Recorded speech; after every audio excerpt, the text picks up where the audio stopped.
Hola, ¿qué tal? Muy buenas tardes, nuevamente bienvenidos a este canal de videos de YouTube que está a cargo del Cuerpo Académico de Cultura y Personalidad de la Facultad de Ciencias de la Conducta de esta Universidad Autónoma del Estado de México. En esta ocasión para mí es un gran gusto tener aquí de regreso a otra exalumna. Estoy hablando de la candidata maestra Berta Castro Ruiz. Ella fue estudiante de esta facultad, se fue a hacer una maestría a la UNAM, una maestría en neuropsicología clínica, y bueno, regresó a su estado de México, y ahora se dedica a dar terapia, a dar clases en diversas universidades, y particularmente se dedica a la rehabilitación y diagnóstico psicológico, fundamentalmente en el área de la neuropsicología. Y bueno, esta área es un área poco abordada y poco conocida dentro de la psicología porque se conoce más el tratamiento clínico más que la neuropsicología como tal, ¿no? Correcto. Y entonces, primero que nada, bienvenida, gracias por aceptar esta invitación. Y yo quisiera que por favor a nuestros seguidores les explicara o nos explicara pues qué es la neuropsicología, de dónde viene, cuál es su objeto de estudio, a qué se dedican las personas que hacen trabajo en esta área de la ciencia. Bien, pues muchas gracias antes que nada, doctor, por la invitación y bueno, sin duda coincido mucho el tema de las neurociencias. Considero que la última década es un tema que ha estado en boga. Y gracias a diferentes investigaciones o a diferentes aproximaciones es que hoy podemos tener la claridad probablemente o información mucho más certera sobre las bases biológicas de la conducta, que básicamente es un punto de referencia importante del estudio de la neuropsicología. Bien, ¿cómo podemos definir a la neuropsicología? Es importante considerar dos vertientes importantes. Uno sería el objeto de estudio y otra sería el nivel de análisis que la neuropsicología tiene. ¿A qué me refiero con el objeto de estudio? Sin duda, parte fundamental de la neuropsicología es entender que converge de dos grandes ciencias, que es la neurología y la psicología como tal. Por lo tanto, este objeto de estudio va encaminado a entender las relaciones que existen en la organización cerebral y la conducta humana, ¿no? La relación que existe entre cómo están organizados los sistemas cerebrales y cómo se vincula con las funciones psicológicas, con los procesos cognitivos que dan como resultado este comportamiento o esta conducta humana. Ahora bien, el nivel de análisis pues tiene que ver con el individuo como tal. Es una disciplina fundamentalmente clínica, claro, y por lo tanto tiene que ver con poder entender al individuo en todas sus esferas o en todas sus vertientes. ¿Qué tendríamos que analizar entonces desde la neuropsicología? La historia personal del individuo, toda la parte biológica, entender todas las funciones o factores psicológicos y al mismo tiempo ver al individuo desde el contexto sociocultural en el que está desenvuelto. Entonces así se habla de una posible triada para entender a la neuropsicología que sería cerebro, conducta y mundo, como algunos autores lo mencionan, ¿no? Entonces podemos hacer como realmente esta fusión de estas áreas para comprender realmente a qué se refiere el término neuropsicología. Muy bien. Bien, esto desde un marco conceptual, si lo pudiéramos definir así. Ahora, realmente en el campo de acción, ¿qué sucede? ¿Qué hace un neuropsicólogo, no? Realmente, ¿cuál es el punto o el objeto principal o medular de la neuropsicología? Bueno, pues ante una lesión cerebral o ante un daño cerebral o un mal funcionamiento del cerebro o de las funciones cerebrales, ¿qué es lo que sucede en el individuo? Y entonces retomamos un concepto que se denomina funciones psicológicas superiores. ¿Qué quiere decir esto? Perfecto.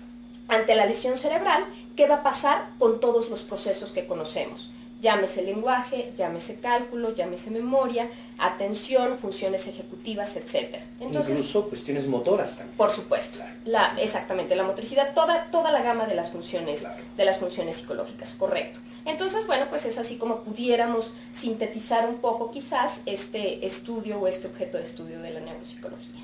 No, pues muy interesante. ¿Y de dónde viene esto de la neuropsicología? ¿Podría decirnos brevemente un relato histórico para que supiéramos de dónde surge, cómo surge? Fíjense que hablar de la historia de la neuropsicología es algo verdaderamente apasionante. Es importante como entender cómo viene evolucionando este concepto. Y bueno, lejos de citar probablemente todas las las teorías que sustentan este concepto, es importante rescatar que, bueno, pues proviene fundamentalmente de la medicina, ¿no? Si nos vamos como a la historia y realmente nos remontamos a la Edad Media o incluso al Renacimiento, bueno, pues tiene que ver primero y fundamentalmente con una teoría que muchos conocen, que se denomina la teoría de los 4 humores de Hipócrates, ¿no? Que nos decía entonces que había esta asociación entre las sustancias que tenemos en el cuerpo, que denominaban humores, que eran fundamentalmente 4, la bilis amarilla, la bilis negra, la flema, la sangre, y que en función del equilibrio de estas sustancias podíamos entender si había la enfermedad o ausencia de enfermedad a partir de este equilibrio. Vamos evolucionando y entonces evidentemente es una teoría que se va desechando, y entonces comienzan a haber otros postulados donde no es nada más las sustancias. Y entonces viene Galeno con la teoría de los ventrículos cerebrales. ¿Cuál es la teoría de los ventrículos cerebrales? Bueno, pues entonces ya ubican estructuras específicamente del sistema nervioso y nos dicen el comportamiento se relaciona con los fluidos que existen en estos ventrículos cerebrales. Qué cosa que me parece maravilloso, ¿no? Porque para el pensamiento de esa época empiezan a hacer ya esta vinculación del cuerpo con el comportamiento humano. Yo lo que no entiendo es como si desde aquellos años ya decían que lo biológico realmente tiene nexos muy importantes con el comportamiento. ¿Cómo después se pierde esto? Pero bueno, síganos diciendo después de... Pues se pierden relativamente. Lo que pasa es que era un asunto como un tanto velado, porque no existía la forma de determinarlo con tal claridad o con tal certeza, como ahora existen las técnicas y las herramientas que nos permiten apoyar esto. Pero bueno, ¿qué pasa después de todo esto? Sigue avanzando las teorías y aparece René Descartes, ¿no? Con esta maravillosa teoría neurofisiológica, con esta dualidad del espíritu y del cuerpo y de la mente, ¿no? Entonces, ¿qué es lo que le ocupaba a René Descartes? Pues encontrar un asiento físico para el alma, ¿no? Como encontrar una base física donde depositáramos el alma. Y entonces elige la glándula pineal, ¿no? Maravilloso. Entonces dice, ¿dónde está depositado el alma? ¿Dónde es ese centro del cuerpo? Bueno, pues específicamente en la glándula pineal, aunque todavía se seguían explicando en función de la teoría de los ventrículos. Pero ¿qué pasa con René Descartes? Bueno, pues abandona ya completamente la idea de que las cosas llegaban al corazón o de que era un poco místico el asunto, ¿no? Que realmente se empieza a dejar de lado ese escepticismo en cuanto a la explicación del comportamiento. Y bueno, vamos avanzando. Yo creo que una teoría que sin duda ya rompe con todos estos paradigmas y con todos estos esquemas es la frenología. Entonces llega Gall, ¿no? Joseph Gall, y dice, no, espérense, no es exclusivamente de los fluidos y no tiene que ver netamente con la glándula pineal, tiene que ver con la anatomía del cráneo, cosa que me parece maravilloso también. Claro, sí. Entonces nos dice, tiene que ver con la estructura del cráneo, y empiezan a evaluar pacientes y dicen, bueno, dependiendo justamente de cómo está compuesto nuestro cráneo, va a haber esa asociación con el desarrollo cerebral y con ciertas funciones, incluso talentos, habilidades y rasgos de personalidad. De hecho, ellos hacen mapas, ¿no? Exactamente. Cerebrales. Son los mapas que podemos encontrar en algunos libros donde está un bracito, una piernita, un ojo. Se empieza a mapear justamente, ahí el término se empieza a mapear justamente, y empieza una escuela, o digamos la primera parte de la neuropsicología, que es el localizacionismo. ¿Por qué? Porque después de Gall, bueno, grandes autores decían que realmente tenía ideas muy acertadas, pero el método inadecuado, ¿no? O sea, carecía de validez metodológica, pero tenía ideas que vinculaban ya el sistema nervioso o el tejido cerebral con el comportamiento. Sí. ¿Quién es el que realmente ya atina a esta situación? Paul Broca. Y bueno, Broca, que incluso hoy conocemos que el área del lenguaje, exactamente, o el centro del lenguaje articulatorio, es el área de Broca. ¿Qué hace Broca? Pues analiza a un paciente que tiene una lesión específicamente en un área del cerebro, del lóbulo frontal, y entonces esa lesión le impide o le altera el lenguaje articulatorio, articulado específicamente. Y entonces él dice que ese es el centro del lenguaje articulatorio, dando paso ahora sí completamente al localizacionismo. Viene Wernicke, vienen muchos otros que nos empiezan a dar ya ciertas áreas del cerebro o ciertas zonas del cerebro que tienen que ver con funciones específicas psicológicas. Y entonces entra como toda esta parte del paradigma de modelos de funciones, ¿no? Modelos y conexiones se le denomina. Y entonces ya existe el primer modelo psicológico del lenguaje, el primer modelo psicológico para funciones muy establecidas. Y bueno, saltándonos un poco la parte de la historia, llega el que es considerado el padre de la neuropsicología para muchos, pero en realidad es uno de los representantes, considero yo, muy importantes de la neuropsicología contemporánea, que es Luria. Toda esta parte ya europea, ya estamos hablando de mitades del siglo XX, donde a partir de las guerras mundiales existen muchos heridos de bala, existen muchos lesionados, y entonces empiezan a converger los neurocirujanos con los psicólogos y dicen, bueno, pues vamos a tratar de hacer este trabajo conjunto. ¿Qué está pasando con estos pacientes, ¿no? Y empiezan a trabajarlos ya, incluso muchos casos post-mortem, pero básicamente son los pacientes producto de estas guerras, y entonces empiezan a analizar ya las funciones no exclusivamente localizándolas en el cerebro. Entra entonces la segunda escuela. Un análisis funcional. Exactamente. Viene entonces lo que se denomina el funcionalismo. ¿Qué hace Luria? Bueno, pues describe las funciones del cerebro en bloques y en sistemas funcionales. Entonces entramos con una, considero yo, nueva visión, completamente nueva, de cómo está organizado el cerebro. ¿Por qué? Porque entonces empieza a hablar de que existen en el cerebro áreas de proyección, donde empiezan a llegar los estímulos primarios, donde existen áreas de asociación, donde vamos acomodando toda la información, y finalmente áreas de integración, que son las que nos permiten evocar y de alguna manera evaluar el comportamiento que tenemos. Entonces, Luria sin duda habla ya de los procesos o de las funciones psicológicas como procesos complejos, ¿no? Que no son exclusivamente ubicados en una zona del cerebro. Es decir, primero tenemos la localización de las áreas cerebrales y después cómo funcionan estas y cómo impactan directamente en el comportamiento. Exactamente. No, pues maravilloso. ¿Y esto cuándo nos llega a México? Bien, nos llega a México, de alguna manera pudiera yo decir que de una forma lenta y paulatina. De hecho, aún hay mucha información que nos hace falta por entender, pero hay un punto crítico en los nuevos paradigmas de la neuropsicología, y sin duda es el desarrollo de la tecnología. ¿Qué quiere decir esto? Gracias a las técnicas que hoy conocemos como las técnicas de neuroimagen, me refiero a las tomografías, me refiero a las resonancias magnéticas y específicamente a la resonancia magnética funcional, es como podemos entonces entender que si analizamos a través de estos estudios la estructura del cerebro, el fluido de la oxigenación, la densidad, etcétera, este tipo de pautas nos permiten vincularlo con ciertas funciones cerebrales. ¿Qué quiere decir esto? Hoy entendemos el paradigma actual que no es exclusivamente de modelos o cajas y flechas, sino tiene que ver con redes corticales. El paradigma actual de la neuropsicología con el que se basa y se explica se denomina redes neuronales o redes corticales. ¿Y esto en qué cambia con lo anterior y cómo lo podemos nosotros entender de manera más sencilla? Excelente. Bien, el paradigma de las redes corticales lo que nos dice es que una misma función puede estar vinculada con otras funciones en el cerebro. Entonces, no son funciones aisladas o correlacionadas anatómicamente y clínicamente, es decir, el área de Broca y ahí se quedó el lenguaje. No, quiere decir que esta misma función va a tener redes o conexiones. Se auxilia de otras áreas. Se auxilia de otras áreas y por lo tanto determina también el funcionamiento de otras áreas, ¿no? Entonces, la atención puede y está relacionada con procesos de memoria, con procesos de lenguaje, con procesos de percepción, etcétera. Entonces, hoy entendemos una organización sistémica, no exclusivamente ubicada en términos de la localización y la función. ¿Me explico? Sí. Aquí hablamos de una interconexión neuronal, ¿no? De todas las áreas del cerebro, donde sí efectivamente hay algunos puntos que tienen funciones muy específicas.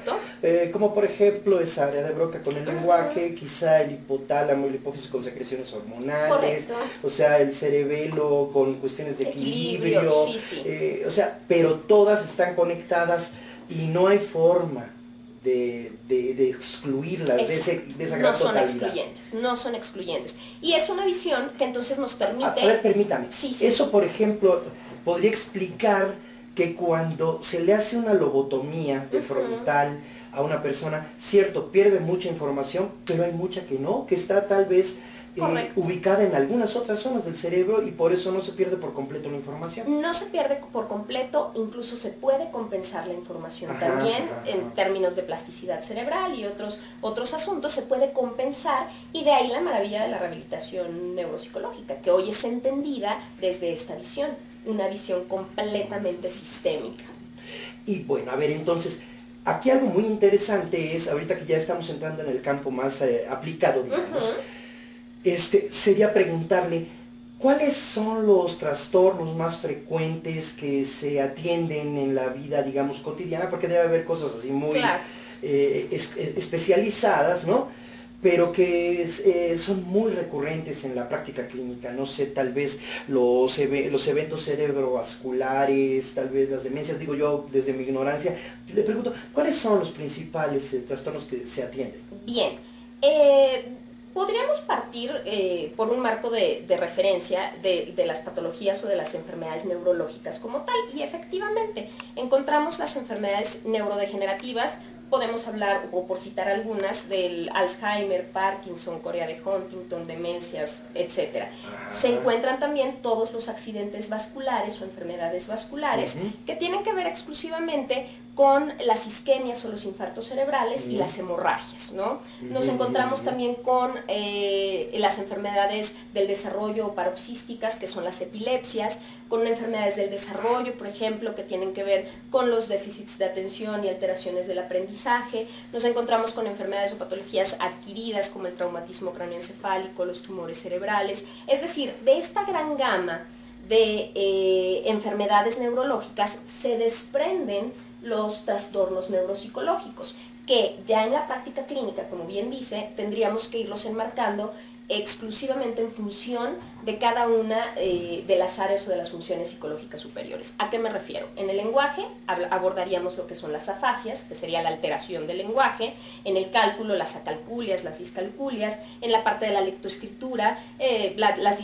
dislexias, o alexias, disgrafias. ¿Sí me explico? Es decir, en función de cada una de estos trastornos, lo que vamos a mapear son todas las funciones psicológicas, y en función de esto determinar, a partir de esa lesión o de ese daño, cuáles de las funciones están preservadas y cuáles de las funciones están alteradas. Fíjese que me gusta mucho porque hay gente que llega y le dicen su niño tiene dislexia. Claro.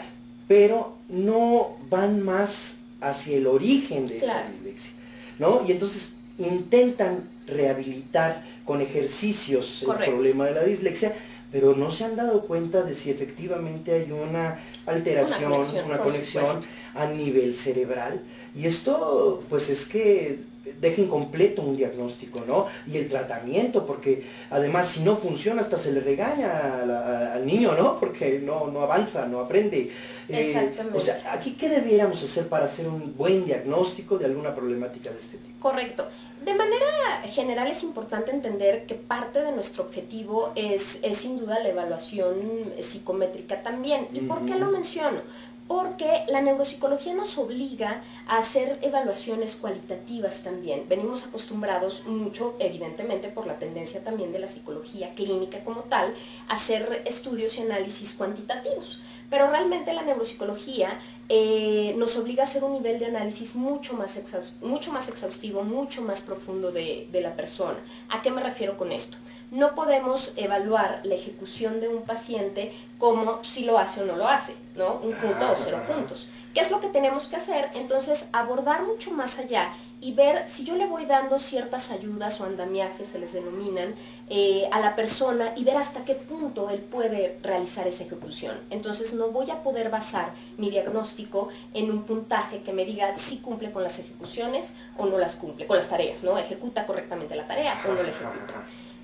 ¿Por qué comento esto? Porque sin duda la parte cualitativa es lo que nos va a dar, además de la observación clínica, las pautas fundamentales para un buen diagnóstico. tenemos que complementarlo sin duda con métodos experimentales en el caso de las técnicas de imagen, que nos van a permitir también determinar justamente el funcionamiento del cerebro. Tenemos que hablar de la neuroquímica, cómo están funcionando finalmente todos estos sistemas bioquímicos en la persona que pueden estar dotando o disminuyendo de ciertas sustancias que están vinculadas completamente con esas funciones. Entonces, es creo yo, un análisis y una evaluación completamente global, ¿no? Sí. No puede ser reduccionista o no puede estar simplificada al resultado, por ejemplo, de una prueba psicométrica. Y entonces, bueno, o sea, ya estoy escuchando que hay que recurrir a diversas áreas. Correcto. Para poder llegar a un diagnóstico lo más certero posible. En la práctica, ¿cómo lo evalúa uno? O sea, ¿qué síntomas son los que hay que estar muy alerta para poder detectar que viene con alguno u otro trastorno? Bien, primero tenemos que tomar en cuenta el tipo de lesión, claro, ¿no? ¿Cuál es la lesión que la persona tuvo? La localización de la lesión, porque finalmente nos va a permitir comprender de manera general las posibles alteraciones o sintomatología de la persona. Y lo grosero o lo grave de la lesión es fundamental. Tenemos que ubicar siempre si es una lesión en el hemisferio izquierdo, en el hemisferio derecho, a partir de eso poder determinar cuáles son las áreas que está afectando esa lesión, y entonces sí, podemos comenzar con esta historia clínica, que bueno, sería el paso seguido de cualquier evaluación psicológica, pero considerando siempre toda la historia personal, los antecedentes biológicos, heredofamiliares y toda la parte de las técnicas que les comentaba, ¿no? Los estudios y las técnicas de imagen y bueno, sin duda es el vínculo inicial a través del neurocirujano o del neurólogo que va canalizando este tipo de problemáticas. Ahora bien, una vez que aplicamos esta batería, es importante, muchas veces se hacen estas pruebas exclusivamente en función de los síntomas que presenta el paciente, ¿no? Pues es que no puedo escribir, órale, va, toda la evaluación a partir de los procesos de escritura. Y realmente la evaluación neuropsicológica se puede diferenciar en este tamizaje de todas las funciones. ¿Por qué? Porque es muy probable que aunque estemos hablando, vamos a pensar que tiene una alteración en el lenguaje, es muy probable que otras funciones estén implicadas en esta alteración. Efectivamente, por lo que nos comentabas. Por esta organización sistémica. Sí, claro. Por lo tanto, los programas de rehabilitación o el tratamiento como tal no van en función de las alteraciones que tiene. No vamos a trabajar exclusivamente con las áreas que están alteradas, sino vamos a potenciar las áreas que están preservadas. Exactamente. Para compensar. Vamos entendiendo cuáles son los sistemas o las redes que están comprometidas, y a partir de esas redes o a partir de esos sistemas es como vamos diseñando los programas de rehabilitación neuropsicológica. Claro, para tratar de compensar las funciones del área dañada. Exactamente. Por medio de lo de las redes. Que es lo que hablábamos acerca de la gente que tiene alguna lesión a nivel frontal y trata uno de recuperar lo más que se puede. Exactamente. Oiga, ¿y cuál es el pronóstico de recuperación? Digo, yo sé que es una pregunta difícil, porque cada paciente reacciona de manera distinta. También pues depende del nivel del daño y de si hay una posibilidad de recuperar algo compensando, ¿no? Claro. Pero en términos generales, ¿hay algún porcentaje de recuperación que se pueda mencionar? ¿O en cuál de estos trastornos que usted nos comenta hay mayores probabilidades de recuperación? Bien, de manera global no podríamos hablar de un porcentaje, justamente por las características que se mencionan, ¿no? Depende de la ubicación de la lesión, de lo grave de la lesión y qué tanto tejido nervioso se ha dañado, ¿no? Muchas veces vamos a pensar en un tumor cerebral que está ubicado en una zona donde definitivamente no lo pueden extraer. Entonces hay muchísimos casos donde el paciente simplemente tiene que continuar su vida y elegir continuar la vida con el tumor. Eso que usted comenta me llevó a pensar, yo me enteré el otro día de una persona que le dieron un balazo, no murió, pero no le pudieron sacar la bala. Correcto. Y sigue viviendo, pues, o sea, con la bala ahí adentro, o sea, sí tiene algunas alteraciones, pero me imagino que algo similar sucede. Exactamente. ¿Por qué no lo pueden sacar? Bueno, porque para hacer ese abordaje y extraer la bala, pues definitivamente comprometerían las funciones vitales para esa persona y la vida de la persona. Sí, claro, entonces, ¿qué es lo que va sucediendo? ¿Cómo podemos ir entendiendo si hay un pronóstico favorable o no de recuperación? Primero hay que entender que se daña el tejido nervioso y por lo tanto hay pérdida. ¿no? Al hablar de una alteración, de un daño o de un mal funcionamiento, tenemos que entender que va a haber o va a existir esa pérdida. ¿De qué va a depender? Uno, de permitir estos procesos naturales primero del cerebro, ¿no? Se dice que hay una ventana importante de recuperación espontánea. ¿Qué quiere decir eso? Que después de la lesión o tras el daño cerebral, justamente el tejido nervioso tiene que hacer lo propio y entonces empieza desde los procesos de desinflamación, cuando hay edemas, etcétera, etcétera. Bueno, pues tiene que ir volviendo un poco, voy a utilizar ese término, entre comillas, a la normalidad, ¿no? El cerebro posterior a la lesión. Asimismo, después de las intervenciones propias de neurocirugía y del tratamiento neurológico que va teniendo. Entonces, digamos que el neuropsicólogo va a incidir ya en un punto en el que toda esta crisis ha atravesado y ha empezado ese proceso de recuperación física, primero que nada, biológica de la persona, para poder atender entonces estas situaciones. Un punto importante, doctor, que me encantaría resaltar, es que no podemos perder de vista que si bien es neuropsicología, la necesidad básica también es la psicología. Claro. Me han tocado muchos pacientes que me dicen, pues sí, no puedo escribir, no puedo hacer muchas cosas, pero lo que más le duele es que le cortaron el cabello, ¿no? Y que la raparon. ¿Qué cosa? Que la raparon para la operación. Y entonces claro. De pronto el neuropsicólogo, bueno, pues ya está ideando estos programas y estas intervenciones, cuando la parte primera es la parte psicológica. Su aspecto físico, claro. Cómo se percibe, si ¿Cómo ya no lo es sexy, está? si ya no está guapo, guapa. O va a perder, sí, su, o trabajo, va a perder su trabajo, no va a poder seguir haciendo las actividades a lo que se dedicaba, o pierde finalmente, en términos de duelo, pues una parte de la esencia de la persona, ¿no? A mí no me preocupa estar enfermo, lo que me preocupa Correcto. es lo que me va a traer como Correcto. consecuencias en mi vida personal. Personas con muy bajos recursos, muchos casos he observado en los que dicen, pues sí, está bien que mi hijo no tenga a lo mejor esas habilidades espaciales que usted me explica, la parte del cálculo y todo, no tenemos para comer. No, y lo que claro. me preocupa ahorita de manera inmediata es que mi hijo coma. Gracias por lo que me explica. Entonces, es una línea... Hijo, qué complicado, qué, bien, o sea, qué interesante, pero súper, de verdad, súper, porque hay personas que, o sea, a mí no me preocupa que se enferme, sino todo lo que me va a quitar. Claro, no vamos a tener ya ni para comer, sí, ¿no? sí, sí. O sea, es la psicología del paciente, va. cosa que me parece maravilloso en la neuropsicología, porque si bien, vuelvo a repetir, es la neuropsicología, no dejamos de ver esa parte medular que tiene que ver con la persona. Claro. Oiga, mire, el tiempo se nos empieza a agotar, pero tengo todavía dos cuestiones. La primera, ¿cuándo hay que ir al neuropsicólogo? Bien. Cuando yo empiezo a ver que me pasa qué.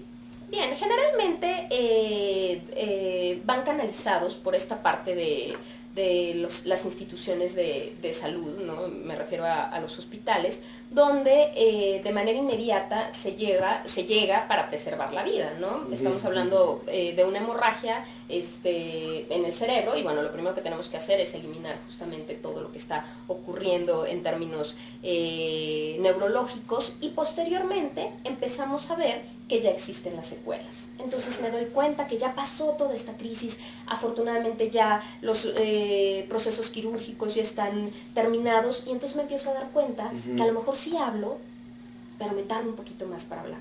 Pero cuando tú me empiezas a hablar, como que la parte del procesamiento la percibo un poco más lenta, si es que tengo conciencia de. Si no, los familiares observan y dicen, no, pues hay algo que no es la misma persona, que hace que no sea la misma persona. Ya no es normal en esta exactamente. O de pronto cambios en la personalidad, cuando estamos hablando probablemente de lesiones frontales, en la memoria, o por ejemplo, por citar algún paciente que se me venga a la mente, que tuvo un evento isquémico en el cerebelo, me decía, la forma, Berta, en la que tengo que ubicar mi mano para tomar los objetos, no lo hago de una manera inmediata o programada, sino tengo que hacer un esfuerzo máximo para saber cómo puedo ubicar la mano para tomar un objeto, ¿no? Dios santo, claro. Entonces él me decía, voy en el metro y cuando me paro no logro medir la distancia que existe entre donde estoy sentado y el tubo para poderme levantar. Ese es el primer impedimento. Y el segundo es cómo ubico mi mano, ¿no? De qué manera para la agarrar tengo para agarrar el tubo. Claro. Entonces, vamos viendo, pueden ser alteraciones desde las más leves a alteraciones mucho más groseras, mucho más críticas y graves que realmente impiden el funcionamiento del paciente y que no pueden, estamos hablando por ejemplo de las afasias donde no se pueden comunicar, etcétera, cuestiones motrices. Y en función de esto es conforme la neuropsicología empieza a tocar fondo, ¿no? Claro. Y la rehabilitación, pues, misma situación. No es exclusivamente a nivel de consultorio. Se habla de la rehabilitación ecológica, que tiene que ver con acompañar al paciente a los escenarios de su vida, donde no nada más le permitas ser más funcional, o lo apoyes o lo acompañes en el desarrollo de estas funciones para que sea más funcional, valga la redundancia, para que sea más funcional, sino para elevar su calidad de vida, ¿no? Antes se quedaba mucho en el consultorio y decir, pues haga estos ejercicios y esto, cuando realmente a lo que le interesa es poder ir al cajero automático, ¿no? Claro. Y obtener su dinero para ir al súper y resolver necesidades básicas. Oye, hay una segunda pregunta, que es la que decía que tenía dos. Tiene que ver con lo siguiente. Este canal de videos tiene como objetivo también transmitir información que le sea de ayuda al público en general, a nuestros seguidores. Correcto. Le pregunté muy maliciosamente cuándo ir al neuropsicólogo y me dice, bueno, si notas pérdida de memoria, que tienes alguna dificultad, ¿no? Motora, alteraciones motoras, función. Alteración a nivel de lenguaje, alteración incluso pues puede ser visual, puede ser, ¿no? De todo tipo. Bueno, pues es momento de hacerse una revisión. Pero debe haber algunos ejercicios que nos ayuden a alejar un poquito esa necesidad de ir a visitar al neuropsicólogo. Como eso que dicen, una manzana al día te mantiene alejado del médico y con alegría, ¿no? O sea, ¿qué ejercicios, qué prácticas son favorables para mantener, digamos, una salud cerebral lo más óptima posible, en condiciones de lo que, como usted bien llama, normales, porque bueno, la normalidad como tal no existe, pero que nos ayude a llevar una vida más cómoda en términos cerebrales cuando se está con la aparente ausencia de enfermedad? Bien, maravillosa la pregunta, doctor, y yo creo que sí es importante que generemos conciencia de esto, porque sin duda yo creo que parte de los aprendizajes o de las bondades tan grandes que tiene la neuropsicología es darnos cuenta que en un momento determinado podemos tener o tener la fortuna de estar sanos o tener esta parte física, fisiológica en términos de salud, y de un momento a otro irrumpe, ¿no? Este tipo de alteraciones. ¿Qué se puede hacer? De entrada yo les diría tomar, y no es comercial, pero tomar 2 litros de agua al día, fundamental. ¿Por qué? Porque todos sabemos la importancia o la constitución biológica del cuerpo que tiene que ver con el agua, ¿no? Entonces, uno de los tratamientos por elección, incluso en las mismas alteraciones, tiene que ver con eso, con estar hidratándonos, porque todos los procesos y la oxigenación del cerebro se vinculan específicamente con eso, ¿no? Algo y una práctica sencillita. Muchos estudios se han hecho sobre qué se puede hacer o qué actividad es la que al mismo tiempo puede activar más zonas del cerebro. Y entonces han hecho estudios de neuroimagen o de resonancias magnéticas funcionales con el yoga, con la meditación, con la lectura, con la escritura. Y de una manera sorprendente, el doctor, si mal no recuerdo, el autor Kawashima, habla del brain training y nos dice que hacer operaciones aritméticas sencillas, mentales, al día, al menos 50 operaciones aritméticas sencillas, nada más de 2 dígitos, suma, 3 más resta 5, y multiplicación, 8, exactamente, al día.